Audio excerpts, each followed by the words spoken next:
እናቷ እያመለከች ነው።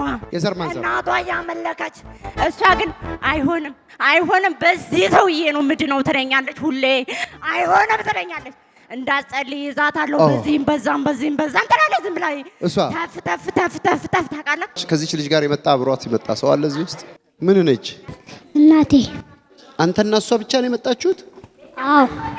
አይነ ጥላም ነን እኛ። ብዙ ነገር ብዙ በልብሷም ተደርገናል፣ ተስበናል። ማነው ስሙ? ናታን። እቺ ቤቴ አይደለችም። እሺ የምታወራው እሷ አይደለችም። ሌላ መንፈስ ነው፣ ርኩስ መንፈስ ነው። እሺ ይባራራል። ይሄ ይውጣ።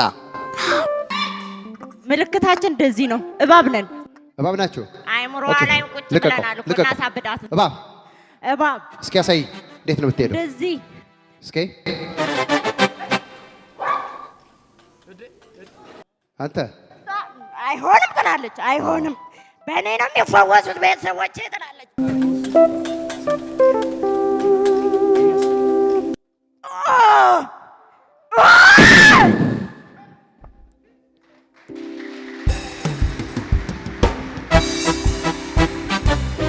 ማነው ስምሽ?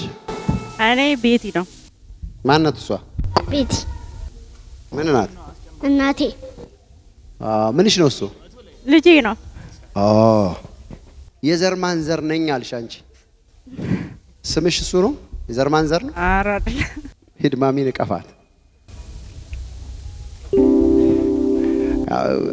ያላት ልጇን ይዛን የመጣችው። አጨብጭቡላት ለዚች እናት። ጌታ ይባረክ። ቤቲ ኢየሱስ ክርስቶስ ዛሬ ፈቶሻል። አሜን። አመዱ ከላይሽ ላይ ወጥቷል። እግዚአብሔርን አመስግኚ። አሜን። ጌታ መልካም ነገር አድርጎልሻል። እንድቀባኝ እፈልጋለሁ። በቃ እንቀባኝ። እኔ ቤተሰቦቼ አምልኮ አለባቸው። እኔ ብቻ ነኝ ስለ ያንቺ ቤተሰቦች በጣም ሩቅ ነው ሀገር አመጣሉ ማለት አልችልም። ሰሜን ናቸው። በጣም ሩቅ ሀገር ነው። ስለዚህ ባለበት በቃ እግዚአብሔር እንዲያድነን እንዲያወጣን ጸልይልኝ።